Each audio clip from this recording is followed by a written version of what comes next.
സുമത നിരൂപണം സർവമത സാരസ്യം ആദിഭാഷ പുനർജന്മ നിരൂപണം രഹസ്യരത്ന അദ്വൈത പഞ്ചരത്നിജാനന്ദ വിലാസം ശ്രീചക്രപൂജാകൽപകാരം നിരൂപണം കവിത സകലങ്ങൾ തലകാല ദേശനാശീലം ഒക്കെയും നിലവിട്ടു സാക്ഷാൽ ഷൺമുഖദാസൻ വിദ്യാധിരാജൻ ഷൺമുഖദാസൻ വിദ്യാധിരാജൻ ഷൺമുഖദാസൻ വിദ്യാധിരാജൻ.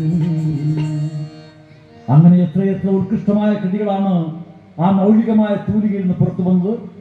അതിലൂടെ ഇന്നും ഈ കാലത്ത് നാമൊക്കെ കൊട്ടിഘോഷിക്കുന്ന നവോത്ഥാനത്തിന്റെ എത്രയെത്ര പുത്തൻ ചിന്തകളാണ് അന്ന് സ്വാമി അതിന് പഠിപ്പിച്ചത്, സ്വാമി കൊളുത്തി വെച്ചത്.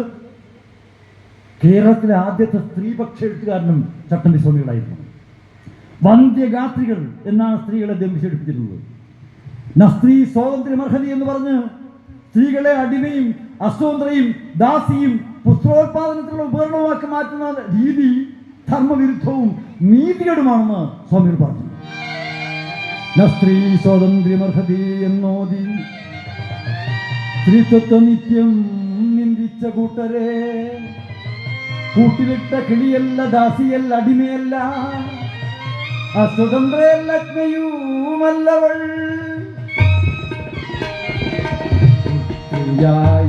ഭാര്യയായ അമ്മയായി ഭാരമേറെ സഹിച്ചു നടപ്പവൾ.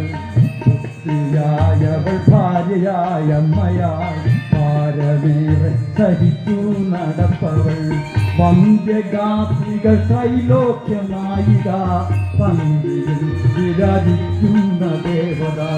വന്ധ്യഗാത്രികൾ ത്രൈലോക്യ നായിക പന്തിയിൽ വിരാജിക്കുന്ന ദേവത.